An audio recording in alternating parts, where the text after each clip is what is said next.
Hello नमस्कार मेरे प्यारे भाई बहनों, आप सभी का स्वागत है। ठीक है, यूट्यूब चैनल में। और हम लोग जितनी भी पिछले सप्ताह में हम लोगों ने पढ़ाई की है, ठीक है, जैसे कि 3 चैप्टर्स हम लोगों ने साइंस के देखे और करेंट अफेयर्स देखे 2 महीने के बिहार के, ठीक, पिछले 3-4 दिनों में। उसी के ऊपर मॉक टेस्ट है। अराउंड 90 क्वेश्चन है। ठीक है, 90 क्वेश्चन है, आपको अटेम्प्ट करना है और उसका जो भी रिजल्ट हो आपको कमेंट में बताना है। ठीक, अगर अच्छा रिजल्ट होता है बहुत अच्छी बात है, आपकी तैयारी अच्छी हुई, आपने अच्छे से वीडियोस देखे, कॉन्सेप्ट को समझा। ठीक है, और ये मॉक टेस्ट देने का आपको फ़ायदा क्या होगा?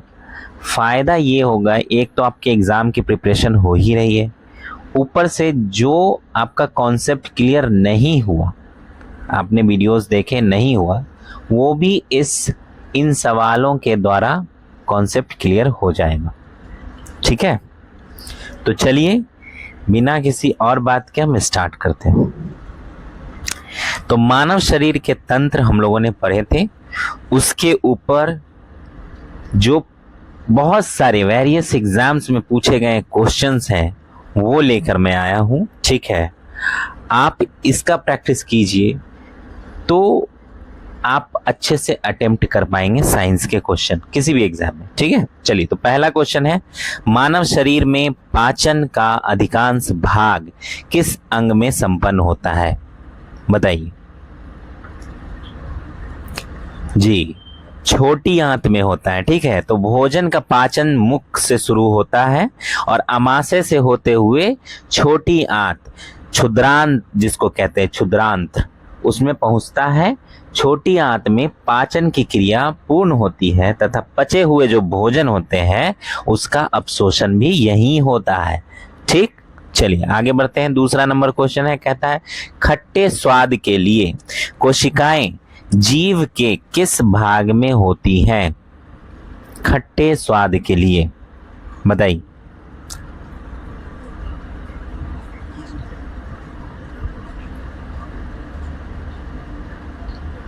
जी, पीछे के। ठीक है, तो हमारी जीव का अगला हिस्सा जो होता है वो मीठा स्वाद लेने के लिए होता है, पिछला हिस्सा जो होता है वो कड़वा स्वाद के, लेकिन ये जो किनारे वाला हिस्सा होता है, ठीक है, जिसको पार्श्व कहते हैं, ठीक, इस हिस्से में खट्टा स्वाद लेने का अनुभव होता है। तो हमारा जो सही आंसर है वो है सी। ठीक, चलिए आगे बढ़ते हैं। तीसरा नंबर क्वेश्चन है, कहता है कि लार निम्न में से किसके पाचन में सहयोग करती है? बताइए, ये भी पीसीएस में पूछा गया क्वेश्चन है।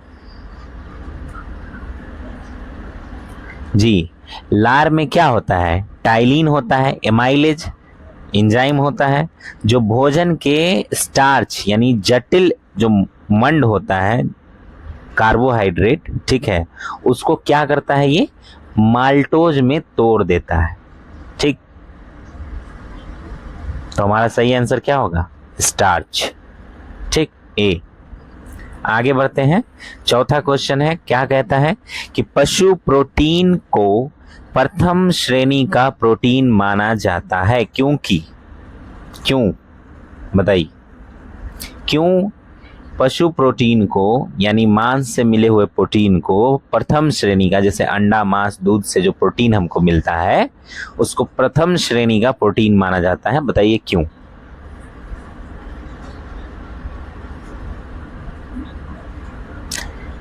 तो प्रोटीन एमिनो एसिड से बना होता है। पशु प्रोटीन जो होता है जैसे अंडा, मांस, दूध में, वो सभी अनिवार्य amino acids, essential amino acids, याद कीजिए, पाए जाते हैं जो हमारा शरीर स्वयं नहीं बना सकता, इसीलिए इसे प्रथम श्रेणी का प्रोटीन माना जाता है। तो हमारा जो सही आंसर है वो है ए। ठीक, चलिए आगे बढ़ते हैं। पांचवा क्वेश्चन क्या कहता है, एमिनो एसिड की आवश्यकता किसके संश्लेषण के लिए होती है? बताइए, सेम क्वेश्चन है, सेम ही क्वेश्चन है ना। तो प्रोटीन की बुनियादी रचनात्मक इकाई यानी बिल्डिंग ब्लॉक्स जो होता है वो एमिनो एसिड्स होता है। लगभग 20 प्रकार के एमिनो एसिड जो है मिलकर प्रोटीन बनाते हैं। ठीक, तो सही आंसर क्या होगा जी? प्रोटीन होगा ना, बी सही आंसर।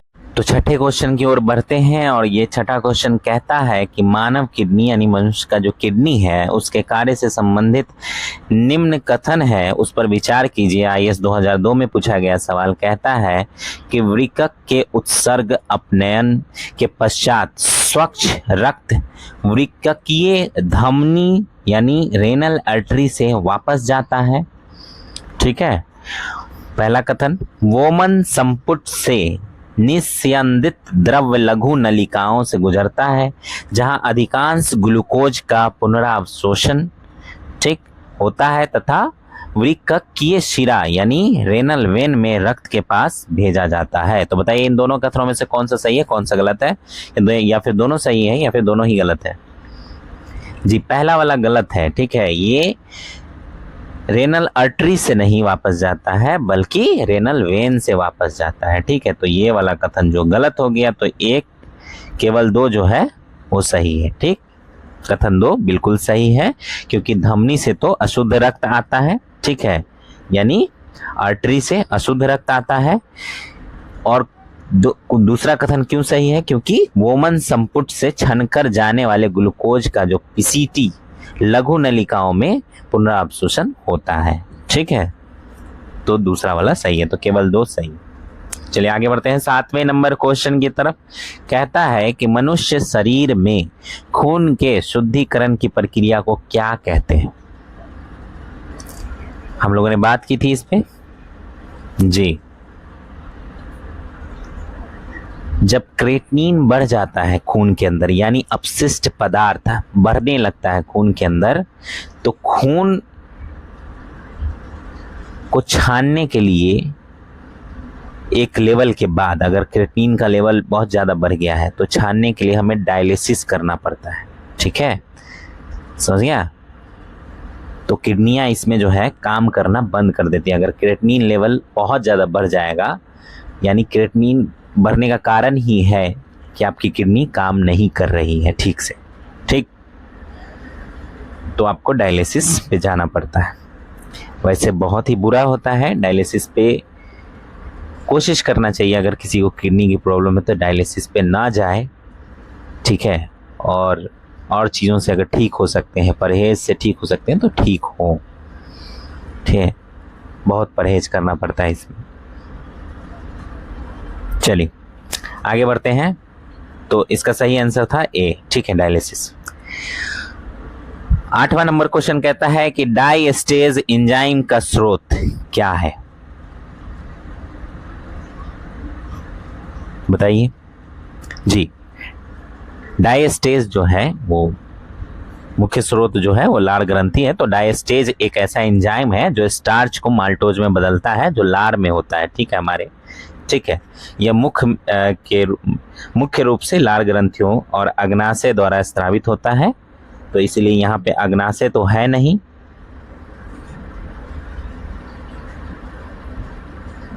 अग्नाशय भी है लेकिन इसका आंसर जो होगा वो लार ग्रंथि होगा क्योंकि मुख्य रूप से इसमें ज़्यादा होता है।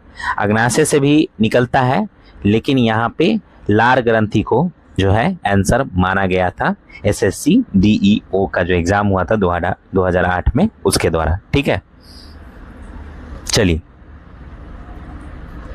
आगे बढ़ते हैं। 9वां क्वेश्चन क्या कहता है? कहता है कि पित्त यानी बाइल का स्रोत क्या है? पित्त का स्रोत।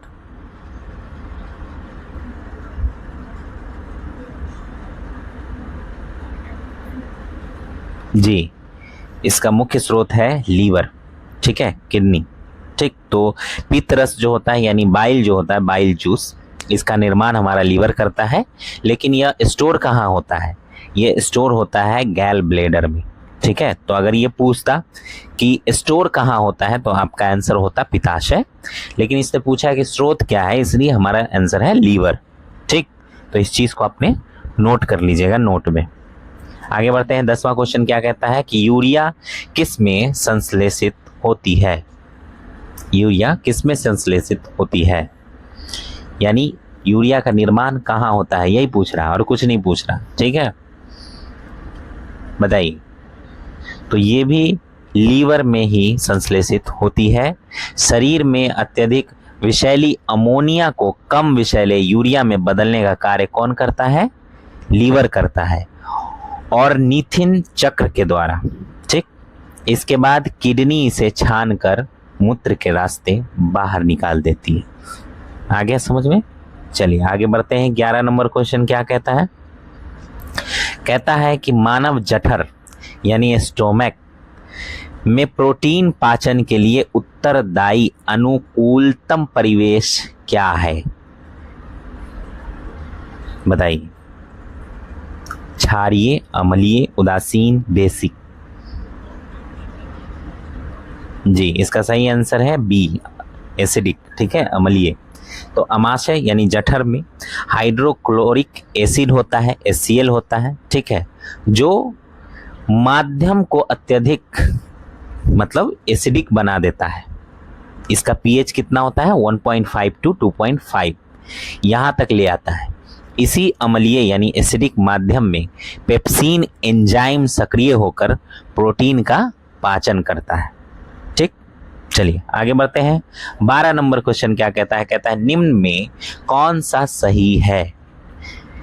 तो कौन सा सही है? शरीर में सारा रक्त किडनी के माध्यम से मिल जाता है, शरीर में सारा रक्त किडनी के माध्यम से गुजरता है, शरीर में सारा रक्त किडनी के माध्यम से शुद्ध होता है, शरीर में सारा रक्त किडनी के माध्यम से बनता है। तो बताइए इनमें से कौन सही है? अभी हम लोगों ने पीछे देखा था ब्लड वाला, डायलिसिस पे क्यों गए थे? जी, शुद्ध होता है। ठीक है, तो शरीर में सारा रक्त किडनी के माध्यम से शुद्ध होता है। जो भी अपशिष्ट पदार्थ होते हैं उसको किडनी छानने का काम करता है। ठीक है, तो किडनी का मुख्य कार्य है रक्त को छानना या रक्त में से नाइट्रोजन युक्त अपशिष्ट पदार्थों जैसे यूरिया, ठीक है, और अतिरिक्त पानी यानी जो और ज्यादा पानी जिसकी जरूरत नहीं है उसको छान कर क्या करता है, रक्त को एकदम शुद्ध कर देता है, और बाकी जो बच जाता पदार्थ है उसको फेंक देता है बाहर। ठीक, चलिए आगे बढ़ते हैं। 13 नंबर क्वेश्चन क्या कहता है? कहता है कि किडनी से प्रति मिनट औसत रक्त प्रवाह कितना होता है, ये पूछ रहा है। और ये बीपीएससी का ही क्वेश्चन है 2015 का। बताइए। इस टेक्स्ट पे मत जाइएगा, टेक्स्ट बीच में लिखा है उसका कोई मतलब नहीं है। ठीक है, 1000 सीसी, ठीक है, या 1200 सीसी या 200 सीसी या 500 सीसी। ठीक है, ये बताइए जी। तो स्वस्थ मनुष्य के दोनों गुर्दे जो होते हैं किडनी, ये मिलकर प्रति मिनट लगभग 1200 सीसी यानी 1.2 लीटर, 1200 सीसी का कितना मतलब हुआ, 1.2 लीटर रक्त को फिल्टर करने के लिए पर्याप्त है। ठीक है, प्राप्त करते हैं, यानी रक्त जो है इतना अमाउंट में किडनी से होकर गुजरता है। ठीक, चलिए 14 नंबर क्वेश्चन क्या कहता है? कहता है कि निम्नलिखित में से कौन मानव गुर्दे यानी किडनी का सामान्य कार्य नहीं है? तो बताइए। रक्त में जल की मात्रा को नियंत्रण करना, रक्त में शर्करा यानी शुगर की मात्रा को नियंत्रण करना, या यूरिया को छानकर बाहर निकालना, कई हार्मोन्स का स्रावन करना। बताइए इनमें से कौन सा ऐसा काम है जो उसका नहीं है, किडनी का नहीं है? जी बिल्कुल बी। ठीक है, बी सही आंसर है। रक्त में शुगर यानी ग्लूकोज की मात्रा को नियंत्रित करने का कार्य किसका है? पैंक्रियाज का है, ना कि किडनी का। ठीक है, तो यहाँ से क्या होता है, पैंक्रियाज से इंसुलिन हार्मोन निकलता है जो क्या करता है, शुगर को कंट्रोल करता है। समझ गए, किडनी का काम नहीं है ये। तो सही आंसर बी। आगे बढ़ते हैं। 15 नंबर क्वेश्चन क्या कहता है कि एंजाइम मूलतः क्या है? अब एंजाइम जो है वो मूल रूप से क्या है? देखिए कितने सारे एग्जाम्स में पूछा गया है क्वेश्चन,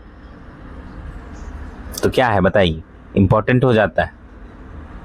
जी, मूल रूप से एंजाइम क्या है? प्रोटीन है। ठीक है, तो अगर हम रासायनिक रूप से बात करें तो सभी एंजाइम प्रोटीन है। सभी प्रोटीन एंजाइम नहीं होते हैं, लेकिन सभी एंजाइम प्रोटीन जरूर होते हैं। ये शरीर में जैव उत्प्रेरक का काम करते हैं, बायो कैटलिस्ट का काम करते हैं। ठीक है, चलिए आगे बढ़ते हैं। 16 नंबर क्वेश्चन क्या कहता है? कहता है कि निम्नलिखित में से कौन सा एंजाइम ग्लूकोज को इथेनॉल में परिवर्तित करने को प्रेरित करता है? बताइए।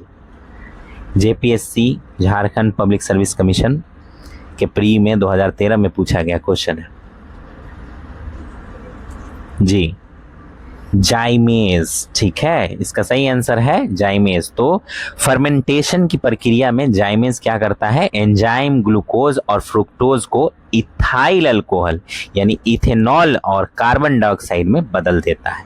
ठीक, समझ गए? चलिए 17 नंबर क्वेश्चन क्या कहता है कि जैविक सिस्टम, लिविंग सिस्टम में रासायनिक क्रिया की प्रक्रिया को तेज कैटलाइज करने में उत्तरदायी पदार्थ कौन है? बैक्टीरिया है, डीएनए है, एंजाइम है, प्रोटीन्स है। बताइए इनमें से कौन? जी अभी अभी हमने पीछे पढ़ा ना, क्या कर रहा है वो? कैटलिस्ट का काम कर रहा है, तो वो कौन है? एंजाइम है ना जी। सी इसका सही आंसर है। तो जैविक प्रणालियों में किसी भी रासायनिक अभिक्रिया की गति को तेज करने वाले पदार्थों को क्या कहते हैं? एंजाइम कहते हैं। इनको बायो कैटलिस्ट, जैव उत्प्रेरक कहा जाता है। समझ गए? चलिए आगे बढ़ते हैं। 18 नंबर क्वेश्चन क्या कहता है? कहता है कि लिपिड का पाचन निम्नलिखित में से कुछ की उपस्थिति में होता है? पीत, अम्ल, लाइपेज, पेप्सिन। बताइए किसकी उपस्थिति में या किस किस की उपस्थिति में होता है लिपिड का पाचन? यही पूछ रहा है जी। सही आंसर है इसका सी, 1 और 2 यानी पीत, ठीक है, अम्ल और पेप्सिन। सॉरी पेप्सिन नहीं, लाइपेज, पेप्सिन को छोड़ दीजिए। ठीक, तो वसा लिपिड क्या है? वसा है, फैट है। इसके पाचन के लिए हमारे लीवर से निकलने वाले जो पीत एसिड होता है, ठीक है, पीत अम्ल होता है, ये क्या करता है? वसा का इमल्सीकरण करता है, इमल्सीकरण। ठीक, और अग्नाशय से, कहाँ से? अग्नाशय से जो निकलने वाला लाइपेन होता है, लाइपेन एंजाइम, वो क्या करता है? फैट को तोड़ता है। ठीक है, तो एक तो ये हो गया पीत अम्ल और दूसरा लाइपेज। ठीक है, लाइपेसेस, ये क्या है? एंजाइम है। ये दोनों मिलके क्या करते हैं? तोड़ते हैं, ठीक है, वसा को, और पचाने का इमल्सीकरण करते हैं, और उसके बाद क्या होता है? पच जाता है। ठीक है, जो वसा है, फैट है, वो हमारे शरीर में पच जाता है। तो ये दोनों मिलकर ये काम करते हैं। पेप्सिन का काम क्या है पता है? पेप्सिन प्रोटीन को पचाता है असल में। ठीक, इसलिए सही आंसर क्या है? 1 और 2 सही। आगे बढ़ते हैं। 19 नंबर क्वेश्चन क्या कहता है कि मानव तंत्र में निम्नलिखित में से कौन सा पाचक एंजाइम नहीं है? बताइए। पाचक एंजाइम मतलब ऐसा एंजाइम जो पचाने का काम नहीं करता।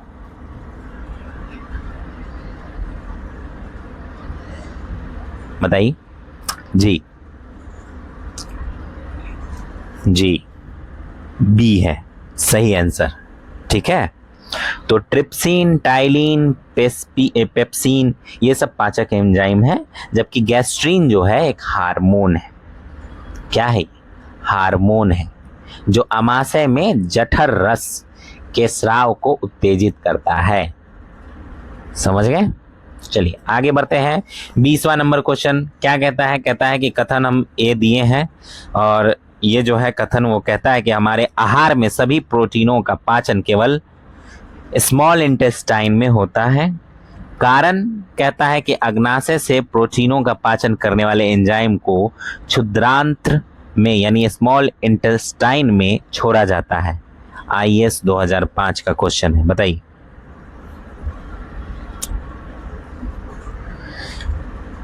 ए आर दोनों सही है या आर ए सही स्पष्टीकरण है, या दोनों सही है लेकिन आर ए का स्पष्टीकरण नहीं है, वहीं ए सही है लेकिन परंतु आर गलत है, वहीं ए गलत है या परंतु आर जो है वो सही है। तो बताइए इनमें से कौन सा सही है? जी बिल्कुल, लास्ट वाला डी, ठीक है। कथन ए जो है वो गलत है, क्योंकि प्रोटीन का पाचन स्टोमिक, ठीक है, अमाशय से ही शुरू हो जाता है, ना कि पूरी तरह स्मॉल इंटेस्टाइन में होता है, समझ गए? ऐसा नहीं है, वो स्टार्ट हो जाता है अमाशय से ही, ठीक। पेप्सिन द्वारा केवल छोटी आंत में नहीं होता है, और कारण क्या है? कारण बिल्कुल सही है। क्यों? क्योंकि अग्नाशय से ट्रिप्सिन आदि एंजाइम जो होता है वो छोटी आंत में ही छोड़े जाते हैं, ठीक। तो हमारा सही आंसर है डी। आगे बढ़ते हैं, 21वां नंबर क्वेश्चन क्या कहता है? कहता है कि स्टार्च को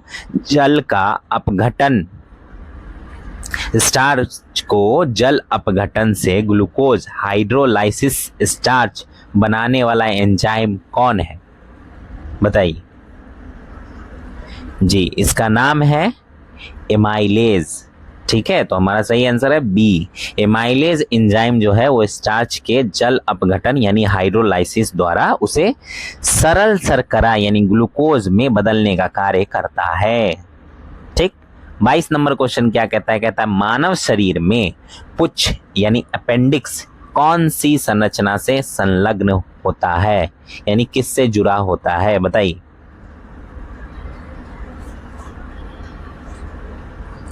जी। जुड़ा होता है लार्ज इंटेस्टाइन से। आप लोगों को मैंने फिगर दिखाया था, ठीक है, उसमें मैंने बताया था कहाँ पे है, लार्ज इंटेस्टाइन के निचले भाग में, ठीक है। तो लार्ज इंटेस्टाइन से जुड़ा होता है। अपेंडिक्स जो होता है वो मानव शरीर में एक अवशेषी अंग है, यानी वेस्टिजियल ऑर्गन है, जिसका कोई काम नहीं है मानव शरीर के अंदर। तो जो छोटी आंत और बड़ी आंत, ठीक है, इसके जोड़ के पास स्थित होता है, ठीक। लेकिन जुड़ा किससे होता है? लार्ज इंटेस्टाइन से जुड़ा। चलिए आगे बढ़ते हैं। 23वां क्वेश्चन कहता है मानव रक्त की श्यानता यानी विस्कोसिटी का कारण क्या है?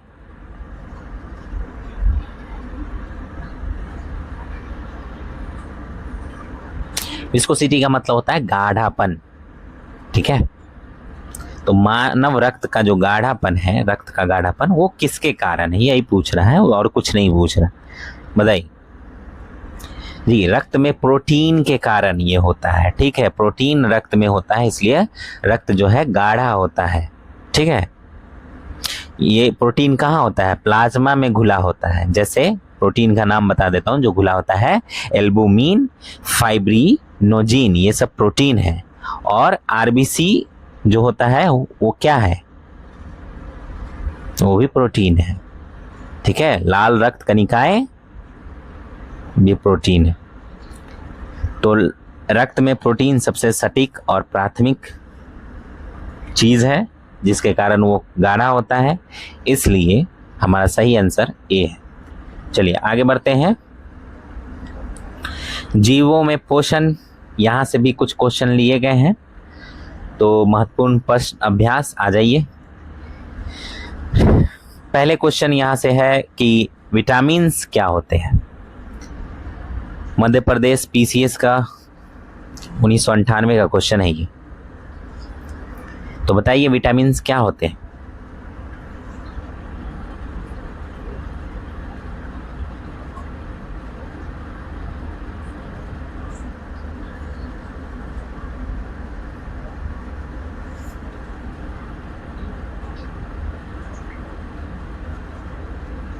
बता दिया। विटामिन जो है वो कार्बनिक यौगिक होते हैं, ठीक है। सही आंसर है ए। विटामिन जटिल कार्बनिक यौगिक होते हैं, ऑर्गेनिक कंपाउंड्स, जो शरीर की उपापचयी क्रियाओं के नियंत्रण के लिए आवश्यक है, ठीक। चलिए आगे बढ़ते हैं। निम्नलिखित में से यौगिकों के किस समूह को सहायक आहार कारक कहा जाता है? यूपी का आरओ का जो प्री हुआ 2014 में, उसमें पूछा गया था। बताइए जी। विटामिन को कहा गया है, ठीक है। विटामिन को सहायक आहार कारक यानी एक्सेसरी फूड फैक्टर कहा जाता है, क्योंकि इनकी कमी से शरीर में विशिष्ट हीनता जन्य रोग होता है। विटामिन की कमी से क्या होता है? अगर किसी भी विटामिन की कमी होगी तो किसी एक प्रकार का लंबे समय तक कमी होगी तो क्या होगा? एक रोग हो जाएगा। जैसे विटामिन ए की कमी से क्या होगा? रतौंधी हो जाएगा, ठीक है, विटामिन सी की कमी से क्या होगा, बताइए आप लोग कमेंट में। विटामिन बी की कमी से क्या होगा, B1 की कमी से, बताइए कमेंट में। ठीक है, विटामिन डी की कमी से क्या होगा, और पुरुषों वयस्कों में क्या होगा और बच्चों में क्या होगा, ये भी बताइए कमेंट में। चलिए आगे बढ़ते हैं। तीसरा नंबर क्वेश्चन कहता है कि जीवधारियों को कम से कम 27 तत्वों की आवश्यकता होती है, जिनमें 15 धातुएं हैं। इनमें जो प्रचुर मात्रा में आवश्यक होती है वे क्या है। IAS 1996 का क्वेश्चन है जी। तो वे है पोटेशियम, सोडियम, मैग्नीशियम और कैल्शियम। ठीक है, तो बी हमारा सही आंसर है। तो मानव शरीर को बृहद मात्रा में, बड़े मात्रा में पोटेशियम, सोडियम, मैग्नीशियम और कैल्शियम जैसे तत्वों की आवश्यकता होती है, जिन्हें मैक्रो मिनरल्स कहते हैं, लघु खनिज। याद कीजिए, पढ़ा है ना। चलिए आगे बढ़ते हैं। 4 नंबर क्वेश्चन क्या कहता है कि भोजन के वर्ग में प्रति यूनिट कैलोरी की मात्रा सर्वाधिक होती है, किसमें। देखिए इतने सारे एग्जाम्स में पूछा गया क्वेश्चन, विटामिन्स में, वसा में, कार्बोहाइड्रेट में या प्रोटीन में। जी हम लोगों ने बात किया था किसमें, फैट में, वसा में प्रति ग्राम सर्वाधिक ऊर्जा होता है 9.3 kcal पर ग्राम होता है ये। ठीक है, जबकि कार्बोहाइड्रेट में और प्रोटीन में कितना होता है, 4.1 ही होता है। तो हमको सबसे ज्यादा एनर्जी कहाँ से मिलती है, फैट से, और उसके बाद कार्बोहाइड्रेट से। चलिए आगे बढ़ते हैं। 5वां क्वेश्चन क्या कहता है, कहता है कि सेब का हृदय रोगियों के लिए विशेष महत्व है, क्योंकि इसे बड़े स्रोत के रूप में देखा जाता है, किसके।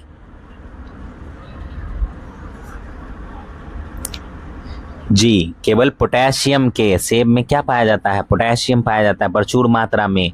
तो सेब खाया कीजिए, आपका दिल जो है वो ठीक रहेगा। ठीक है, तो जो हृदय की धड़कन है उसको नियंत्रित रखने के लिए क्या चाहिए हमको, पोटेशियम चाहिए। रक्तचाप को, BP को सामान्य बनाए के रखने के लिए क्या चाहिए हमको, पोटेशियम चाहिए। इसलिए क्या खाना चाहिए, सेब खाना चाहिए, सेब खाइए।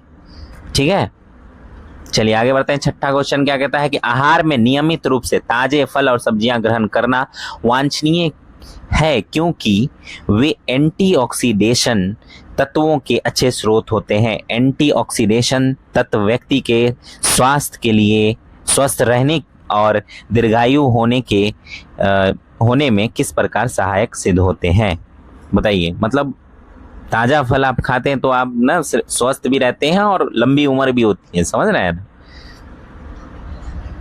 बताइए कौन। ये शरीर में उन एंजाइमों को सक्रिय कर देते हैं जो विटामिन के संश्लेषण के लिए आवश्यक होते हैं या विटामिन हीनता नहीं होने देने में मदद करते हैं, या ये शरीर में कार्बोहाइड्रेट, वसा, प्रोटीन के अतिरिक्त ऑक्सीकरण को रोकते हैं तथा ऊर्जा को अनावश्यक नष्ट होने से बचाने में मदद करते हैं, या ये शरीर में चयापचय के उपोत्पाद के रूप में उत्पन्न मुक्त मूलकों, फ्री रेडिकल्स को निष्क्रिय करते हैं, या ये शरीर की कोशिकाओं में कुछ जीन को सक्रिय करते हैं और वृद्धावस्था क्रिया को विलंबित यानी थोड़ा देर से करने में मदद करते हैं। बताइए इनमें से कौन।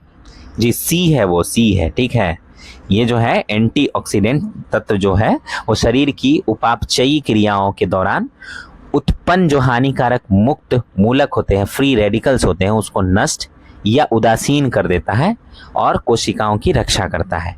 ठीक है, चलिए इसलिए ताजे फल सब्जियां ही खाने चाहिए। आगे बढ़ते हैं। निम्नलिखित में कौन सा विटामिन एवं उसकी कमी वाला रोग सुमेलित नहीं है, नहीं है। जी तो वो है डी। ठीक है, राइबोफ्लेविन बेरीबेरी। ठीक है, तो राइबोफ्लेविन किसका रासायनिक नाम है, किस विटामिन का। जी विटामिन B2 का नाम है। इसकी कमी से बेरीबेरी नहीं होता है, इसकी कमी से होता है किलोसिस, होठों का फटना। याद आया जी। बेरीबेरी किसकी कमी से होता है और उसका रासायनिक नाम क्या है, बताइए। आप लोग कमेंट में नहीं बता रहे हैं यार, कमाल है। क्या आप लोग पढ़ाई कर रहे हैं फिर तो। विटामिन B1 की कमी से बेरी होता है और उसका रासायनिक नाम है थायमीन। याद रखिए आप लोग, ठीक है, नोट कर लीजिए। चलिए आगे बढ़ते हैं। 8वां क्वेश्चन क्या कहता है? कहता है कि निम्नलिखित खनिजों में सर्वाधिक विटामिन सी पाया जाता है। किसमें विटामिन सी सबसे ज्यादा पाया जाता है? जी, मिर्च में। किसमें?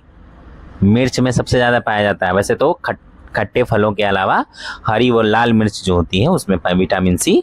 स्कॉर्बिक एसिड, क्या है रासायनिक नाम? स्कॉर्बिक एसिड प्रचुर मात्रा में पाया जाता है। तो यहाँ पे कोई भी खट्टा पदार्थ नहीं लिखा हुआ है, इसलिए मिर्च में। ठीक, चलिए आगे बढ़ते हैं।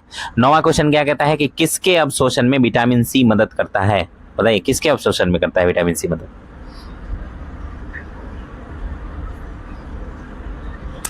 जी, लौह के, आयरन के। ठीक है, भोजन में जो आयरन मौजूद होता है उसके अवशोषण की दर को आंतों में बढ़ा देता है। ठीक, विटामिन सी। चलिए आगे बढ़ते हैं। 10वां क्वेश्चन क्या कहता है कि निम्नलिखित विटामिनों में से कौन सा शरीर में भंडारित नहीं होता है? बताइए, कौन सा शरीर में भंडारित नहीं होता है? बताइए कौन है वो? जी, विटामिन सी शरीर में नहीं बनता है। ठीक है, जल में घुलनशील होने के कारण शरीर में संचित नहीं रह पाता और मूत्र के माध्यम से उत्सर्जित हो जाता है। शरीर में विटामिन सी नहीं रह पाता है, भंडारित नहीं हो पाता है। ठीक है, बनना नहीं, भंडारित की बात हो रही है। ठीक है, चलिए, तो विटामिन सी क्या होता है? निकल जाता है। चलिए आगे बढ़ते हैं। 11 नंबर क्वेश्चन कहता है कि रक्त कथक बनने में किस विटामिन की आवश्यकता होती है? बताइए। जी, विटामिन के की आवश्यकता होती है। ठीक है, इसका रासायनिक नाम क्या है? फिलोक्विनोन। ठीक है, फिलोक्विनोन इसका रासायनिक नाम है। ये लीवर में प्रोथ्रोम्बिन के निर्माण के लिए आवश्यक है, जो रक्त कथक का यानी क्लोट जमाने में मुख्य भूमिका निभाता है। आगे बढ़ते हैं। 12 नंबर क्वेश्चन क्या कहता है? कहता है कि निम्नलिखित में से क्या आंत के जीवाणुओं द्वारा संश्लेषित होता है? क्या होता है संश्लेषित आंत के जीवाणुओं द्वारा? जी, दोनों, ए और सी।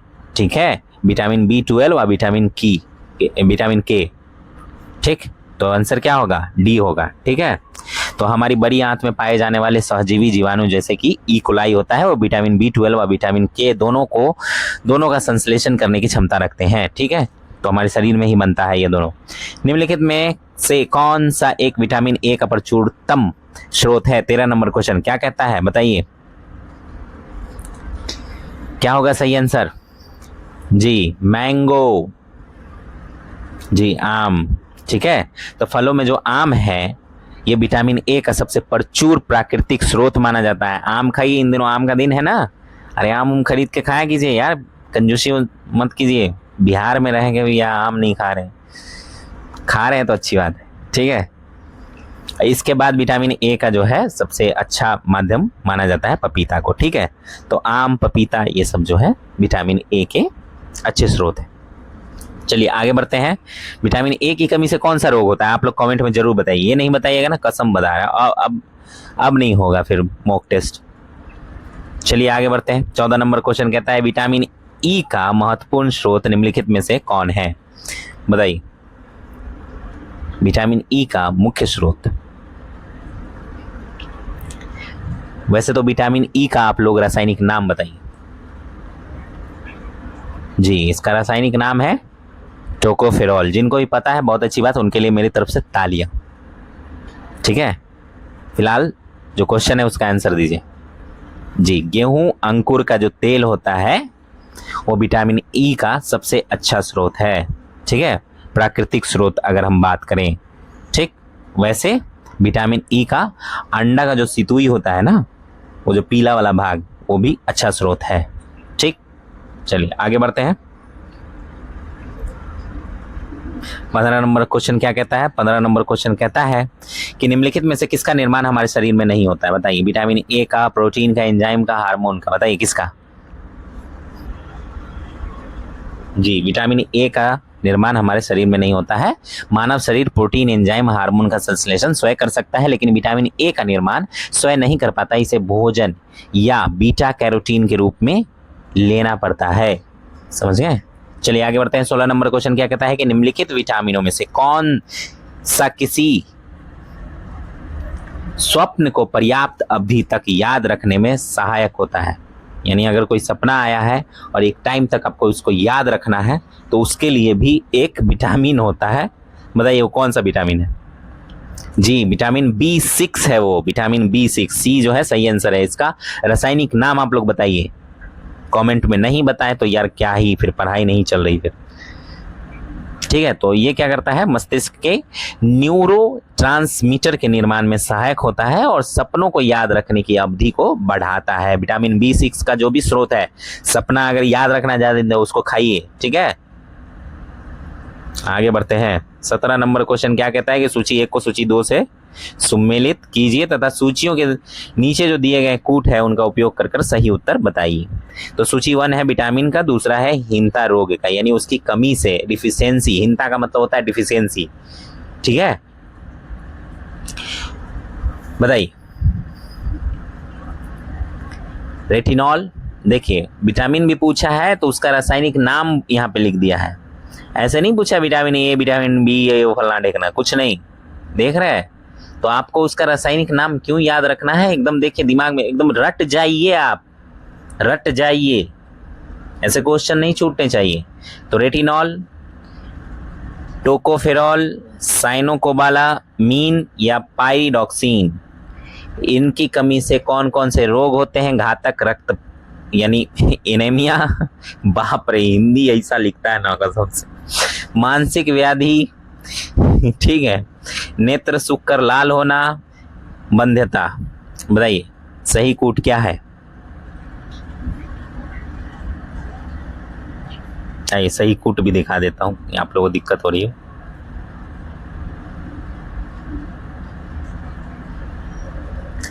तो सही मिलान इस प्रकार है। ऐसे तो बी जो है वो सही है। ठीक है, तो रेटिनॉल से आंख सूखती है। ठीक है, जैरोफथैल्मिया नेत्र सूखता कहते हैं इसको। ठीक है, टोकोफेरॉल की कमी से जनन क्षमता में कमी आती है, जिसको बंध्यता यहाँ पे लिखा हुआ है।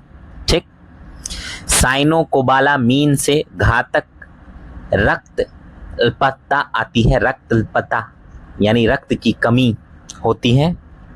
और पाइरिडॉक्सिन की कमी से मानसिक व्याधि या तंत्रिका संबंधित गड़बड़ी हो जाती है, यानी दिमाग जो है वो सही से काम नहीं करता। ठीक, तो इसका सही आंसर है बी। सही कूट क्या है? बी है। ए का 3, बी का 4, सी का 1 और डी का 2। चलिए आगे बढ़ते हैं। 18वां नंबर क्वेश्चन भी सेम है। सूची 1 को सुमेलित कीजिए और नीचे जो कूट दिया गया है उससे कूट दीजिए। ठीक है तो एक तरफ एंजाइम है और दूसरी तरफ उसके कार्य हैं। Enzyme ptyalin, pepsin, rennin, oxytocin. कार्य के रूप में है रक्त में एंजियोटेंसिनोजेन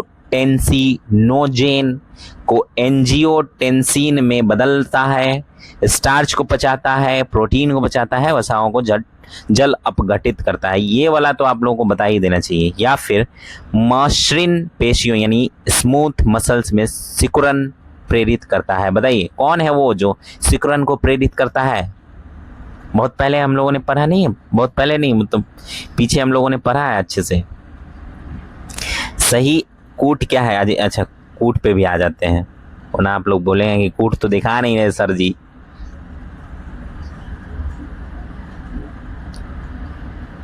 ये फिर से दिखा दें? देखिए मिलान कीजिए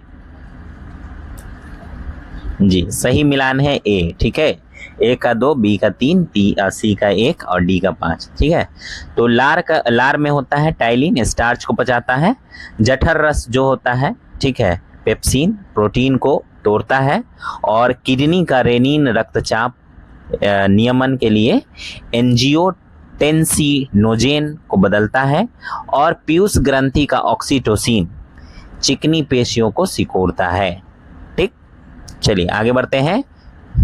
19 नंबर क्वेश्चन की ओर बढ़ते हैं और ये कहता है कि सूची 1 सूची 2 को मिलाइए। ठीक है, और जो नीचे कूट दिया गया है उसमें से सही आंसर को चूज कीजिए। तो पहले एक तरफ है विटामिन और दूसरी तरफ pepsin, enzyme, carotene, hormone, keratin और प्रोटीन, टेस्टोस्टेरोन या प्रोजेस्टेरोन। ठीक, तो बताइए कि कौन क्या है? तो कैरोटीन जो है वो एक प्रकार का विटामिन है। तो अगर हम देखें तो विटामिन ये है, तो ये इससे सुमेलित हो जाएगा, यानी 1 का 2। तो कूट में 1 का 2 किस किस का है? एक तो सी का है और ए का है, ठीक, यानी कि बी जो है वो कट गया, ठीक है। फिर पेप्सिन जो है एक पाचक एंजाइम है, तो पेप्सिन यानी बी का 1। अब बी का 1 किसका है? तो इसमें है, ठीक है, इसमें नहीं है, तो आंसर क्या है? ए। ए हमारा सही आंसर है, ठीक है। चलिए, टेस्टोस्टेरोन क्या है? एक लिंग हार्मोन है। और केराटिन क्या है? बालों और नाखूनों में पाया जाने वाला प्रोटीन है, समझ गए। चलिए आगे बढ़ते हैं 20वें क्वेश्चन की ओर। अब 20वां क्वेश्चन कहता है, क्या कहता है 20वां क्वेश्चन? कहता है कि प्रोटीन की अधिकतम मात्रा पाई जाती है किसमें? जी, सोयाबीन में। सोयाबीन में भूल गए, ठीक है ना। तो पादप स्रोतों में सोयाबीन में प्रोटीन की मात्रा सर्वाधिक होती है, लगभग कितनी?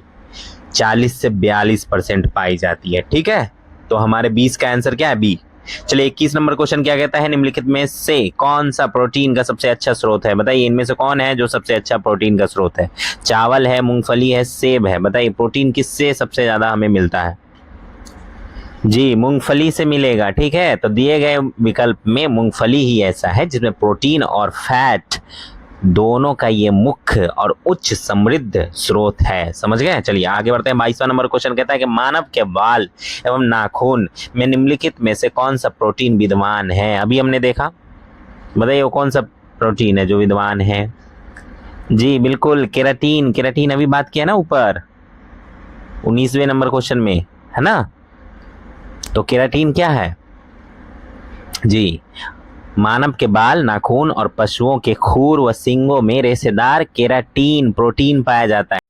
तो 23 नंबर क्वेश्चन क्या कहता है? कहता है कि प्रोटीन की प्रचुरता वाले खाद्य पदार्थों में उपस्थित एमिनो एसिड टायरोसिन के बारे में निम्नलिखित कथनों में से कौन एक सही नहीं है? तो इन कथनों में से कौन जो है वो सही नहीं है? आपको बताना है सही नहीं है। सही है ये नहीं चुनना है, सही नहीं है चुनना है। हमेशा इस बात को एग्जाम में आप अपने दिमाग में बिठा के रखें, क्वेश्चन पढ़ेंगे तो सही नहीं अगर लिखा हुआ है तो वही चुनना है, ठीक। तो बताइए, ये ऊर्जा के स्तर को बढ़ाने में सहायता कर सकता है? बिल्कुल कर सकता है। यह भावनात्मक और पर्यावरणीय दबावों का सामना कर सकता है? बिल्कुल कर सकता है। यह उदासी से लड़ सकता है? लड़ सकता है। तो ये क्या नहीं कर सकता है? ये बुढ़ापे के लिए उत्तरदायी जो मुक्त मुल्क है उसके विरोध रक्षा नहीं कर सकता है। ये सुपरमैन नहीं है, ये सुपरमैन नहीं है, ठीक है, समझ गए। तो टायरोसिन एक एमिनो एसिड है जो सजगता और मूड को बेहतर करता है, लेकिन मुक्त मुल्कों से रक्षा यानी एंटीऑक्सीडेंट का मुख्य कार्य मुख्य रूप से विटामिन सी और ई और बीटा कैरोटीन करते हैं, ना कि टायरोसिन करते हैं, ठीक है, समझ में आ गया। चलिए बढ़ते हैं 24 नंबर क्वेश्चन की ओर। कहता है 24 नंबर क्वेश्चन, पढ़िएगा तो कहेगा, गेहूं में रोटी बनाने के गुणों को प्रभावित करने वाला पदार्थ कौन है? इनमें से बताइए, ग्लूटेन है, ग्लोबोब्यूलिन है, या फिर ग्लाइसिन है, लाइसिन है। बताइए इनमें से कौन है वो? चूज कीजिए। जी बिल्कुल, ग्लूटेन है ये।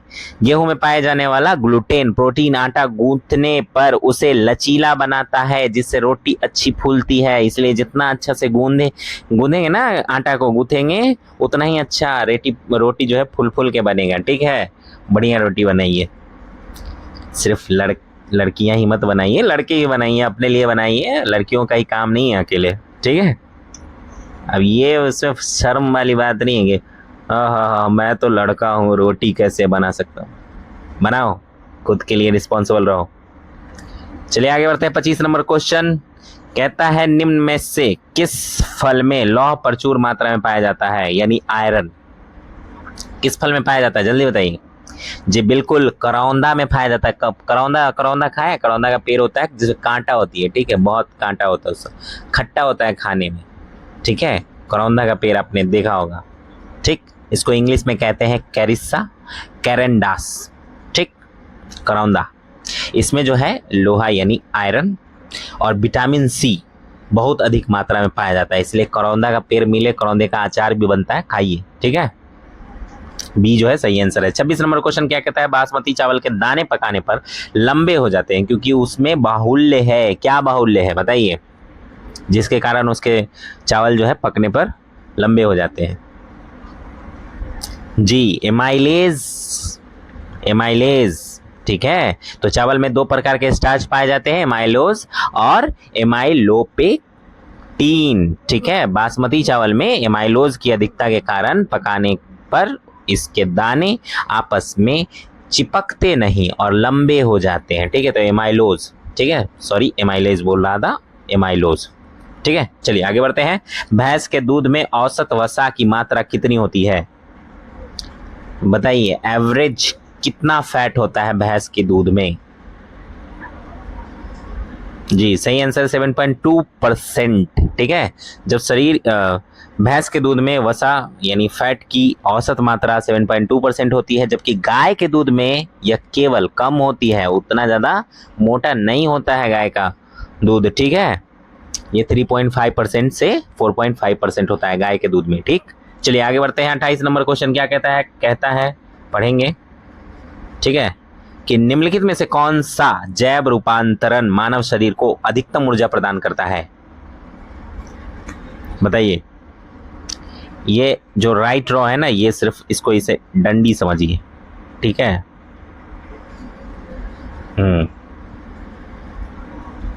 एडीपी से एमपी बन जाना है, एटीपी से एडीपी बन जाना है, एडीपी से एटीपी बन जाना है, या एमपी से एडीपी बन जाना, बताइए कौन।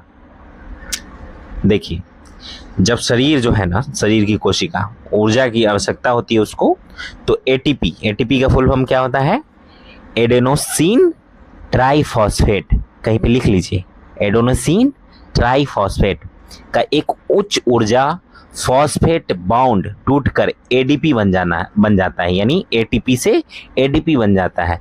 एडीपी क्या होता है, एडिनोसिन डाइफॉस्फेट, ठीक है। वो है ट्राइफॉस्फेट, यह है डाइफॉस्फेट।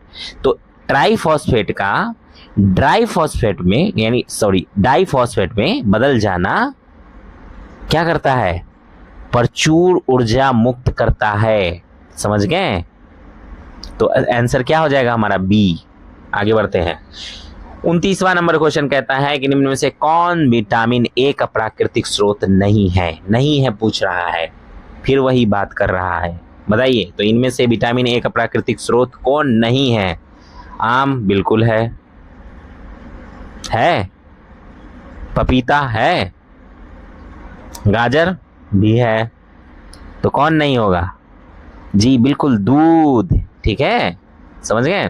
तो आम, पपीता, गाजर पादप जगत में विटामिन ए के यानी बीटा कैरोटीन की प्रचुरतम प्राकृतिक शुद्ध स्रोत है, ठीक है। इसको खाने से आपको विटामिन ए मिलेगा, जबकि दूध जो है एक जंतु उत्पाद है जिसमें विटामिन ए होता है, परंतु इसे प्राथमिक पादप स्रोत नहीं माना जा सकता है, ठीक है। तो यहाँ पे प्राकृतिक स्रोत कह रहा है, ठीक, समझ गए। तो दूध कहाँ से आता है, वो एनिमल स्रोत है, समझ रहे हैं ना। तो जंतु स्रोत है, दूध सही उत्तर है, ठीक है। तो हमारे 29 का डी सही उत्तर है। अल्फा किरेटीन एक प्रोटीन है जो क्या करता है, बताइए क्या करता है।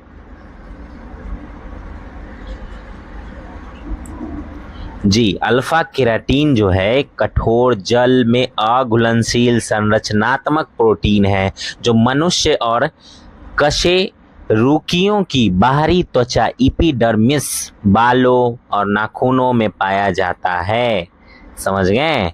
तो सही आंसर क्या है, त्वचा में पाया जाता है। अल्फा केराटीन एक प्रोटीन है जो त्वचा में पाया जाता है, उपस्थित होता है, ठीक। क्या करता है ये आप लोग कमेंट में बताइए। चलिए आगे बढ़ते हैं। आगे है प्लांट फिजियोलॉजी। यहाँ भी प्रश्न है, 5 नंबर से स्टार्ट हो रहा है। जीवन चक्र की दृष्टि से पौधे का सबसे महत्वपूर्ण अंग कौन सा है, बताइए। जी, तो पौधे का सबसे महत्वपूर्ण अंग है पुष्प। पुष्प नहीं होगा तो क्या होगा, प्रजनन अंग है ये। तो प्रजनन ही नहीं होगा तो फिर अपने जैसा नहीं बना पाएगा तो फिर विकास नहीं हो पाएगा। ठीक है, तो पुष्प के बिना पौधे अपनी वंश वृद्धि यानी बीज निर्माण नहीं कर सकते, इसलिए सबसे इंपॉर्टेंट कौन है? पुष्प है। ठीक, चलिए आगे बढ़ते हैं। निम्नलिखित पादपों यानी पौधों पर विचार कीजिए। वेगेनवेलिया, कार्नेशन, कोको और अंगूर। तो इनमें से कौन से पादप स्तंभ कर्तन यानी स्टेम कटिंग द्वारा प्रवर्धित किए जाते हैं? बताइए। 1 2 2 3 4, 1 2 4 या 1 2 3 4? बताइए जी। सही आंसर है 1 2 3 4 सभी। ठीक है, बोगेनवेलिया, कार्नेशन, कोको और अंगूर, इन चारों पौधों में व्यावसायिक स्तर पर एक नए पौधे उगाने के लिए तने को काटकर, ठीक है, स्टेम कटिंग, समझ रहे हैं, मिट्टी में रोपने की विधि यानी स्टेम कर्तन यानी स्टेम कटिंग का प्रयोग किया जा सकता है और दूसरा पौधा उगाया जा सकता है। ठीक है, चलिए आगे बढ़ते हैं। 7 नंबर क्वेश्चन क्या कहता है? कहता है कि निम्नलिखित में कौन सा रूपांतरित स्तंभ तना है? बताइए बताइए बताइए, बता दीजिए जी। बिल्कुल, आलू। ठीक है, आलू एक रूपांतरित यानी भूमिगत तना कंद है, जबकि गाजर और शकरकंद जो है वो रूपांतरित जड़ें हैं। समझ गए? और नारियल तो फल है, तो तना कौन है? आलू है सिर्फ। तो हमारा आंसर क्या हो जाएगा? डी, आलू। निम्नलिखित में से कौन सा एक फल है? 8 नंबर क्वेश्चन कह रहा है, बताइए इनमें से कौन फल है? आलू तना है, मूली क्या है, भिंडी क्या है, शकरकंद क्या है? मूली और शकरकंद जी। तो सही आंसर सी, बिल्कुल, भिंडी एक फल है। वनस्पति विज्ञान की दृष्टि से भिंडी एक फल है, क्योंकि इसका विकास फूल के निषेचित अंडाशय से होता है और इसके अंदर बीज पाए जाते हैं। आलू, मूली, शकरकंद जड़ और तने हैं। ठीक है, चलिए आगे बढ़ते हैं। 9 नंबर क्वेश्चन क्या कहता है कि निम्न अधोभूमि उत्पादित सब्जियों में से कौन सी एक रूपांतरित जड़ है? जड़ की बात कर रहे हैं। आलू को तो छांट ही दीजिए, अभी अभी हमने जड़ की बात की है, तो वही है शकरकंद। शकरकंद क्या है? एक रूपांतरित कंदिल जड़ है, ट्यूबरस रूट कहते हैं। जबकि आलू क्या है? कंद, बड़ा बंडा और जिमी कंद जो है घनकंद, वो भूमिगत तने हैं। ठीक है, ये दोनों, ये भी भूमिगत तने हैं, आलू भी तना है, ठीक है, लेकिन रूपांतरित तना है। और शकरकंद क्या है? वो रूपांतरित कंदिल जड़ है, ट्यूबरस रूट। पढ़ाया है मैंने। चलिए आगे बढ़ते हैं। 10 नंबर क्वेश्चन क्या कहता है? कहता है कि पौधे के कौन से भाग से हल्दी प्राप्त होती है? बताइए आप लोग। ये नहीं बताया ना तो फिर छोड़ ही दीजिए, पढ़ाई समेट दीजिए, यहीं पर वीडियो बंद कीजिए और छोड़ दीजिए। हो गया, बीपीएससी नहीं होने वाला अगर इसका आंसर आपको नहीं पता है तो पौधे के कौन से भाग से हल्दी प्राप्त होती है? बताइए जी। हल्दी जो है वो पौधे के तना से प्राप्त होती है। जिन जिन का गलत हुआ है अभी बंद कीजिए वीडियो और अभी अब छोड़ दीजिए, पढ़ाई नहीं हो रहा आपसे। ठीक है, नहीं होगा बीपीएससी।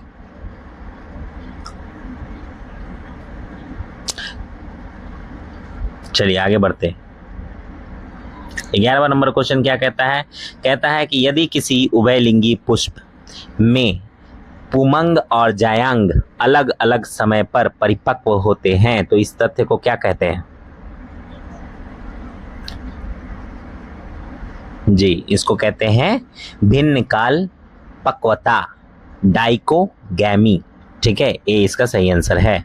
जब एक ही फूल में नर अंग यानी पुमंग और मादा अंग यानी जयांग अलग अलग समय पर पकते हैं तो इस घटना को भिन्न काल पक्वता कहते हैं, डाइकोगैमी कहते हैं। यह स्वपरागन यानी सेल्फ पॉलिनेशन को रोकने के लिए प्रकृति की एक व्यवस्था है। ठीक, चलिए आगे बढ़ते हैं। 12 नंबर क्वेश्चन क्या कहता है कि केसर, सैफरॉन होता है सूखा मिश्रण किसका?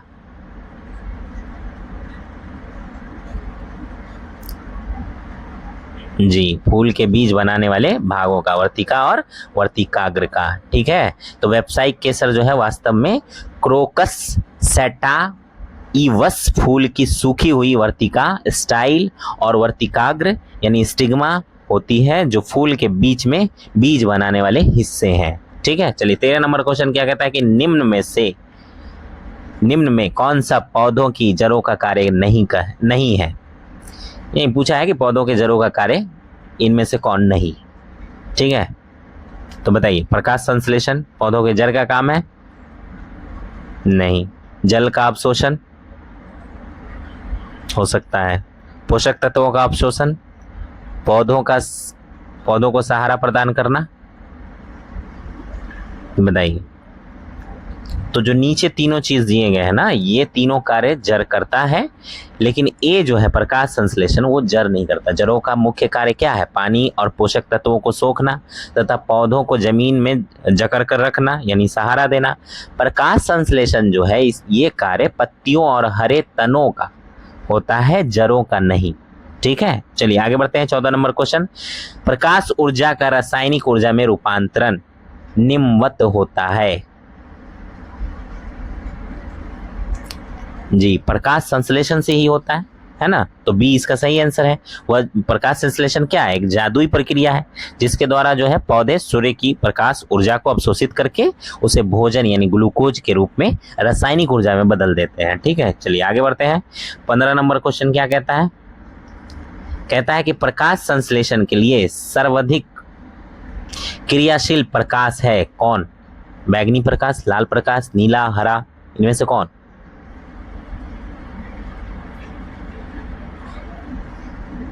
जी, लाल प्रकाश। ठीक है, तो क्लोरोफिल पिगमेंट सूर्य के प्रकाश से लाल प्रकाश को सबसे ज्यादा अवशोषित करता है, इसीलिए प्रकाश संश्लेषण की दर सर्वाधिक लाल प्रकाश में और उसके बाद नीले प्रकाश में होती है, न कि हरे प्रकाश या बैंगनी प्रकाश में। ठीक है, चलिए आगे बढ़ते हैं।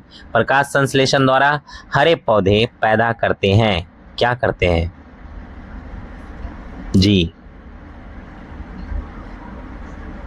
ग्लूकोज बनाते हैं ना जी, तो इनमें से कौन होगा?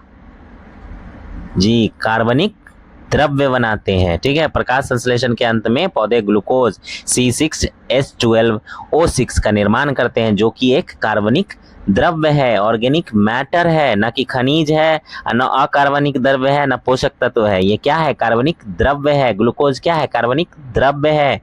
बार बार बोल रहा हूँ, दिमाग में अट जाए आपके। चलिए आगे बढ़ते हैं। 17 नंबर क्वेश्चन कि निम्न रेशों में से कौन पौधे के तने का उत्पाद नहीं है?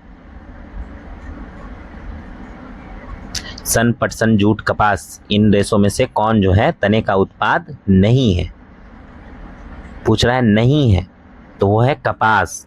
ठीक है, डी हमारा सही आंसर है। सन, पटसन और जूट जो है वो रेशे पौधे के तने यानी फ्लोएम बेस्ड फाइबर्स से प्राप्त किए जाते हैं। इसके विपरीत जो कपास है यानी कॉटन, वो पौधे के फल के बीज के बालों यानी एपिडर्मल ट्राइकोम्स से प्राप्त होता है। ठीक, लिख लीजिएगा नोट्स में। आगे बढ़ते हैं। 18 नंबर क्वेश्चन क्या कहता है कि किसी वृक्ष को अधिकतम हानि निम्न में से कैसे पहुंचती है? कैसे पहुंचती है? जी, उसकी छाल का अगर हम नाश कर दें तो क्या होगा? जो प्रक्रिया है पोषक तत्वों का पहुंचने का या फिर फोटोसिंथेसिस से जड़ तक पोषक तत्वों का पहुंचने का, वो पूरा प्रक्रिया जो है नष्ट हो जाएगा और जड़ तक नहीं पहुंच पाएगा। ऊर्जा नहीं पहुंचेगा जड़ तक तो क्या होगा? जड़ मर जाएगा और इससे क्या होगा? वृक्ष का समूल नाश हो जाएगा। ठीक है, तो छाल को हटा देने पे फ्लोएम नष्ट हो जाता है। ठीक है, जिससे पत्तियों द्वारा जो बनाया गया भोजन है वो जड़ों तक नहीं पहुंच पाता है, एनर्जी नहीं पहुंच पाता है। तो सबसे ज्यादा नुकसान उसकी छाल का नाश अगर हम कर दें तो सबसे ज्यादा नुकसान है वृक्ष को। ठीक, चलिए आगे बढ़ते हैं। घटपर्णी पीचर प्लांट जो होते हैं, निम्नलिखित भागों में से कौन सा एक घटक घरे में रूपांतरित होता है? इनमें से कौन?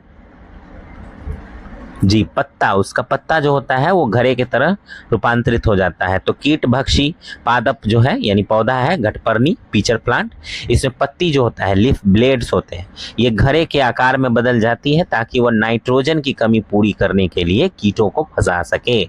ठीक है, कीट फतिंगा ये सब फंसा लेते हैं। आगे बढ़ते हैं। ब्रायोफिल्म यानी पत्थर चट्टा में कायिक प्रवर्धन किसके माध्यम से होता है? बताइए।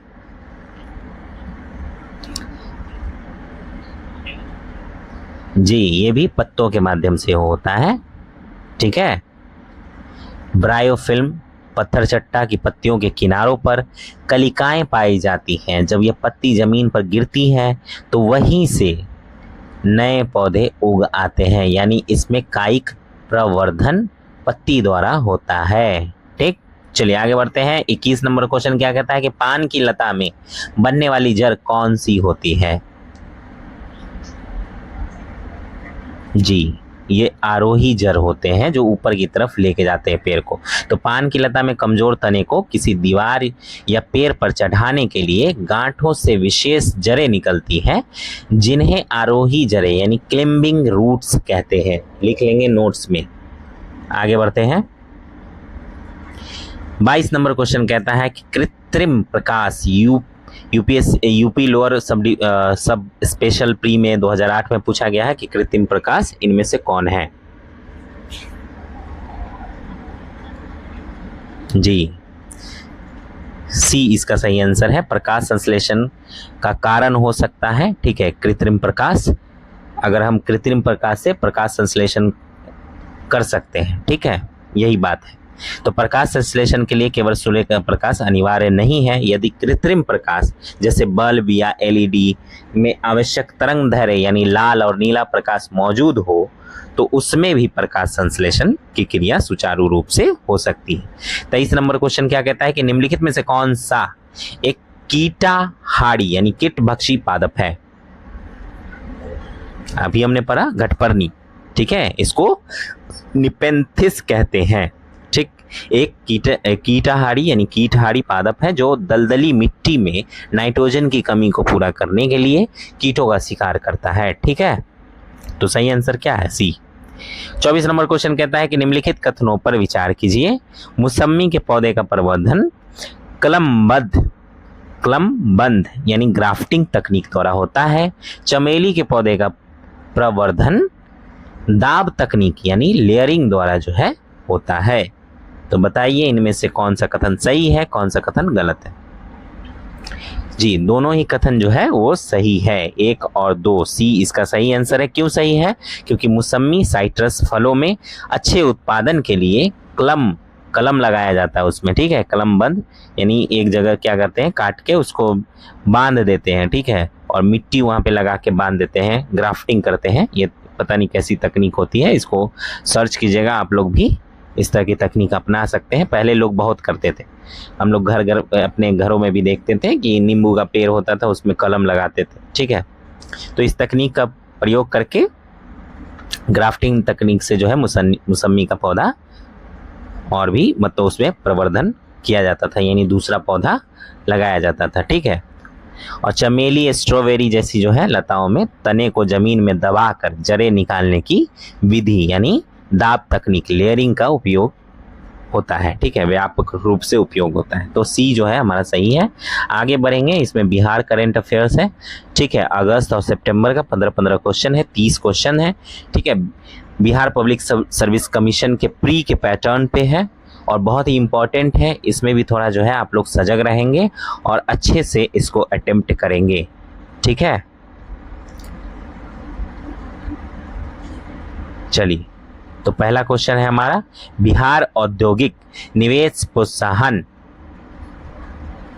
पैकेज 2025 के तहत नीतिगत नियमों के संबंध में कौन सा कथन सही है? तो कथन क्या है? 100 करोड़ के निवेश और 1000 रोजगार सृजन पर 10 एकड़ जमीन जो है भूमि टोकन दर पर मिलेगी। ठीक है, फॉर्च्यून 500 की लिस्ट में जो कंपनियां हैं उनको सीधे 25 एकड़ एक मुफ्त भूमि का प्रावधान है। बताइए। तीसरा कथन भी है, अन्य समान निवेशकों को बियाडा भूमि दरों पर 50% की छूट मिलेगी। बताइए इनमें से कौन सा कथन सही है?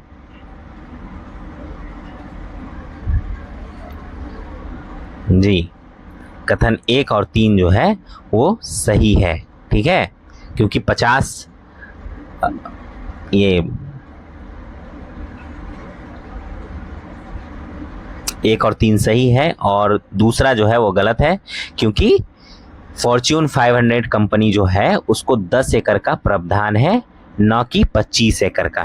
ठीक है, समझ गए, 10 एकड़ का ही प्रावधान है इनको भी, तो दूसरा जो है गलत हो जाता है, इसलिए हमारा सही आंसर सी है। आगे बढ़ते हैं, अगला क्वेश्चन है, बिहार सरकार की नई औद्योगिक नीति 2025 के तहत पात्र निवेशकों को मात्र ₹1 की टोकन दर पर भूमि आवंटित करने की योजना कब तक लागू है?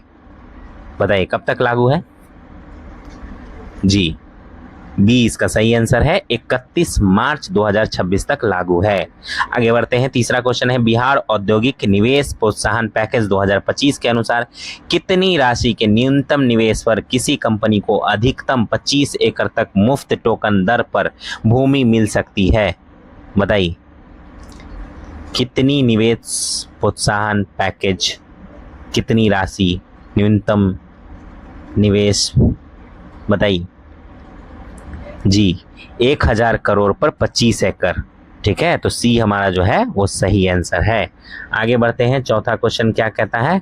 कहता है कि भागलपुर के पीरपैंती में स्थापित होने वाले नए थर्मल पावर प्लांट की कुल प्रस्तावित क्षमता कितनी है? जी, 16,000 मेगावाट, 24,000 मेगावाट, 32,000 मेगावाट या 4,000 megawatt, sorry 1600 megawatt, 2400 megawatt, 3200 megawatt या 4000 मेगावाट। जी, 2400 मेगावाट, ठीक है, सही आंसर है बी हमारा। ठीक, आगे बढ़ते हैं, पीरपैंती थर्मल पावर प्लांट परियोजना के संबंध में निम्नलिखित कथनों पर विचार करना है। पहला जो कथन है, यह परियोजना अडानी पावर लिमिटेड द्वारा विकसित की जा रही है। दूसरा कथन है, इसके तहत 800 मेगावाट की 3 इकाइयां स्थापित की जाएंगी। या तीसरा कथन है, इस परियोजना के लिए भूमि का मालिकाना हक पूरी तरह निजी कंपनी को हस्तांतरित कर दिया गया है। तो ऐसा नहीं है। तो बताइए इनमें से कौन सा सही है, कौन सा गलत है? वैसे तो मैंने बता ही दिया, तो तीसरा गलत है। स्वामित्व बिहार सरकार के ऊर्जा विभाग के पास ही रहेगा, ना कि मालिकाना हक जो है वो निजी कंपनी को दे दिया जाएगा। ठीक है, तो इन दोनों जो है ऊपर के कथन वो सही है, बाकी तीसरा वाला जो गलत है, तो इसीलिए 1 और 2 सही है। तो ए हमारा सही आंसर हो जाएगा। आगे बढ़ते हैं, पीरपैंती पावर प्लांट के लिए आवंटित 1050 एकड़ भूमि के संदर्भ में सरकार के पक्ष के अनुसार यह भूमि किस वर्ष Bihar state power generation company यानी BSPGCL को लीज पर दी गई थी? बताइए किस वर्ष दी गई थी? वर्ष पूछा है जी, 2022 में दिया गया था। ठीक है, 2022 है इसका सही आंसर बी इसका। ठीक है, आगे बढ़ते हैं, 7वां नंबर क्वेश्चन क्या कहता है कि बिहार में बियाड़ा का पूर्ण रूप क्या है जो औद्योगिक भूमि आवंटन और रियायतों का प्रबंधन करती है? बताइए, बियाड़ा का फुल फॉर्म पूछ लिया है जी, बिहार इंडस्ट्रियल एरिया, इंडस्ट्रीज नहीं तो ये कट जाएगा और ये भी कट जाएगा और ये रहेगा भी, लेकिन आगे क्या है? Area development authority. ठीक है,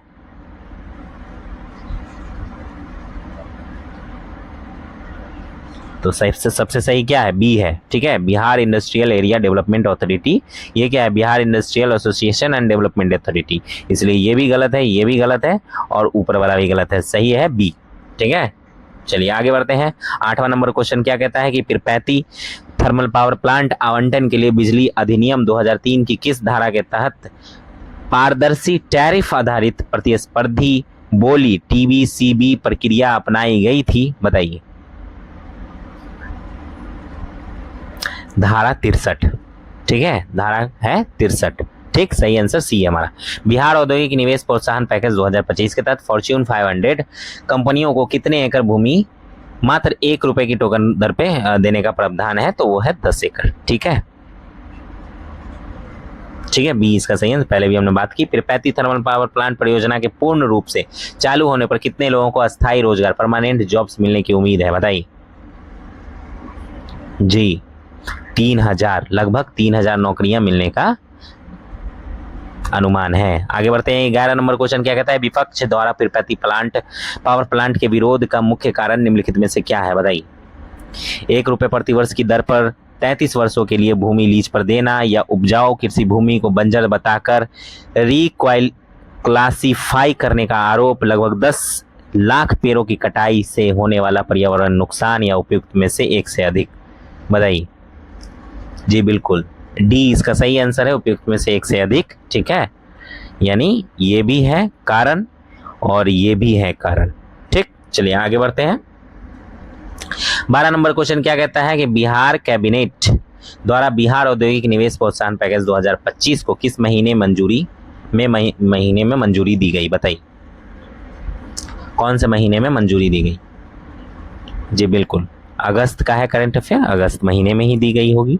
ठीक है, 2025 मतलब मोस्टली चांस है, ऐसा नहीं है जरूरी, लेकिन मैं ये कह रहा हूँ। तो अगस्त 2025 में इसको मंजूरी दी गई। ठीक है, आगे बढ़ते हैं। 13 नंबर क्वेश्चन कहता है पिरपैती थर्मल पावर प्लांट परियोजना की कुल अनुमानित लागत कितनी है?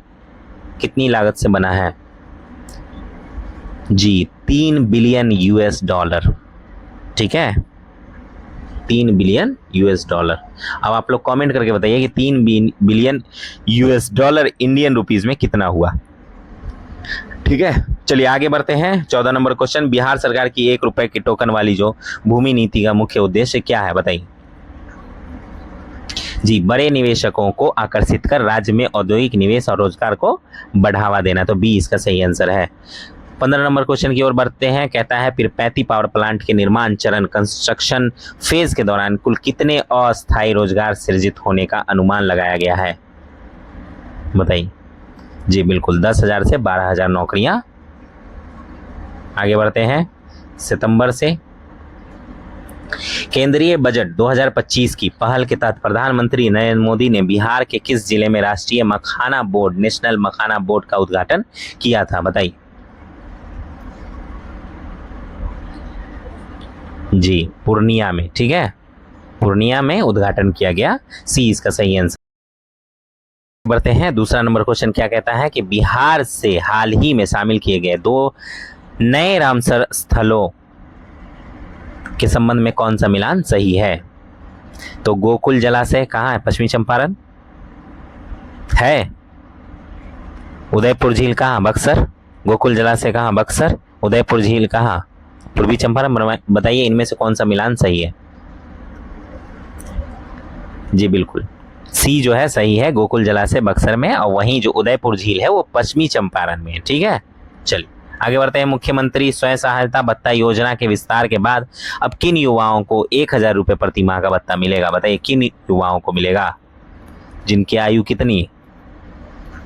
जी 20 से 25 वर्ष आयु वर्ग के जो स्नातक ग्रेजुएट बेरोजगार युवा हैं उनको मिलेगा। तो बी हमारा सही आंसर है। आगे बढ़ते हैं। 4 नंबर क्वेश्चन कहता है पूरे भारत के कुल मखाना उत्पादन का लगभग कितना प्रतिशत हिस्सा अकेले बिहार राज्य से आता है? बताइए। जी लगभग 90% हिस्सा। ठीक है, आगे बढ़ते हैं। 5वां नंबर क्वेश्चन क्या कहता है कि सितंबर 2025 में आयोजित पीएम विश्वकर्मा मेगा कॉन्क्लेव के दौरान एमएसएमई मंत्रालय ने इस योजना को मजबूत करने के लिए किन संस्थानों के साथ समझौता ज्ञापन यानी मेमोरेंडम ऑफ अंडरस्टैंडिंग हस्ताक्षर किए हैं? बताइए। जी एनआईडी अहमदाबाद और IRMA, ठीक है, आनंद, इनके साथ। आगे बढ़ते हैं। 6 नंबर क्वेश्चन कहता है 7 निश्चय कार्यक्रम के तहत संचालित योजनाओं की निगरानी बिहार विकास मिशन के अंतर्गत कितने उप मिशनों सब मिशंस द्वारा की जाती है? बताइए। 7, बी इसका सही आंसर है। 7 उप मिशन भी है। आगे बढ़ते हैं। राष्ट्रीय कवि रामधारी सिंह दिनकर के संबंध में निम्नलिखित कथनों पर बताना है कि इनमें से कौन असत्य है। ठीक है, निम्नलिखित में से कौन सा कथन असत्य है, यही बताना है। ठीक, रामधारी सिंह दिनकर के बारे में। ठीक है, तो उनका जन्म 23 सितंबर 1908 को बेगूसराय के सिमरिया में हुआ। वे 1952 से 1964 तक राज्यसभा के सदस्य रहे। वर्ष 1959 में उन्हें साहित्य अकादमी के बजाय सीधे ज्ञानपीठ पुरस्कार दिया गया। उन्होंने 1960 के दशक में भागलपुर विश्वविद्यालय के कुलपति के रूप में कार्य किया। बताइए इनमें से कौन सा है जो गलत है? जी सी, कथन ही ऐसा लिखा है कि आपको समझ में आ जाएगा कि गलत है। उन्हें 1959 में पद्म भूषण मिला था, ज्ञानपीठ जो है वो बाद में मिला। ठीक है, चलिए आगे बढ़ते हैं। 8 नंबर क्वेश्चन क्या कहता है? कहता है कि हाल ही में चर्चा में रहे बिहार के उदयपुर झील रामसर साइट में निम्नलिखित में से किस लुप्त प्राय संवेदनशील वल्नरेबल प्रवासी पक्षी प्रजाति का मुख्य शीतकालीन शरण स्थल है? बताइए, देखा जाता है। अक्सर इस पक्षी को यहाँ देखा जाता है। जी, इसका नाम है कॉमन पोचार्ड। ठीक है, बी जो है वो सही आंसर है। चलिए आगे बढ़ते हैं। 9वां नंबर क्वेश्चन क्या कहता है कि प्रधानमंत्री स्मृति चिन्ह पीएम मोमेंटोस की 7वीं ई नीलामी में बिहार की किस अनूठी पारंपरिक कलाकृति को शामिल किया गया जिसका फ्रेम सुनहरी घास से बनाया जाता है? बताइए जी। इसका नाम है सिक्की कला, सिक्की आर्ट। ठीक है, सिक्की आर्ट को शामिल किया गया। इनका जो फ्रेम बनाया जाता है वो सूखी घास से बनाया जाता है। ठीक है, सुनहरी घास से बनाया जाता है। चलिए आगे बढ़ते हैं। राष्ट्रीय मखाना बोर्ड की स्थापना के साथ ही मखाना क्षेत्र को मजबूत करने के लिए केंद्र सरकार ने कितने करोड़ रुपए के विकास पैकेज को मंजूरी दी है? बताइए, कितने करोड़ रुपए की विकास पैकेज को मंजूरी दी गई है? जी, 475 करोड़ रुपए विकास को मंजूरी दी गई है। आगे बढ़ते हैं। 11 नंबर क्वेश्चन क्या कहता है कि वर्तमान में भारत में कुल रामसर साइट्स की संख्या 93 हो गई है। वैश्विक स्तर पर सर्वाधिक रामसर साइट्स वाले देशों की सूची में भारत का स्थान कौन सा है? पहला, दूसरा, तीसरा, चौथा, बताइए कौन सा स्थान है भारत का? जी, तीसरा स्थान है। ठीक है, वैश्विक स्तर पर तीसरा स्थान है। तो आप लोग कमेंट में बताइए पहले और दूसरे पे कौन है। आगे बढ़ते हैं। 12 नंबर क्वेश्चन क्या कहता है कि पीएम विश्वकर्मा योजना के तहत कारीगरों को आधुनिक टूल किट खरीदने के लिए ई वाउचर के माध्यम से कितनी प्रोत्साहन राशि प्रदान की गई है? बताइए जी, 15,000 टूल किट प्रोत्साहन राशि दी गई है। ठीक है, उसका वाउचर दिया गया है। आगे बढ़ते हैं। 13 नंबर क्वेश्चन क्या कहता है कि भारत के मॉन्ट्रो रिकॉर्ड में शामिल आर्द्र भूमियों के संदर्भ में निम्नलिखित में से कौन सा मिलान सही है? केवलादेव राष्ट्रीय उद्यान मध्य प्रदेश, लोकटक झील मणिपुर, चिल्का झील वर्तमान में शामिल है, उपयुक्त में से कोई नहीं।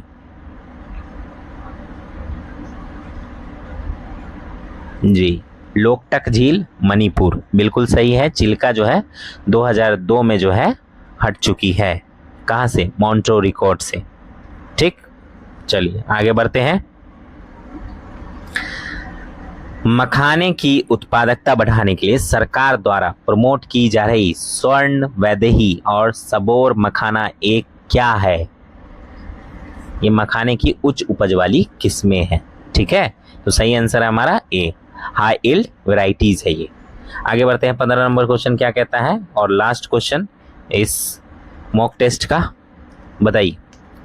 बिहार सरकार के 7 निश्चय, ठीक है, निश्चय 1, 7 निश्चय के अंतर्गत निम्नलिखित में से कौन सा निश्चय शामिल नहीं है?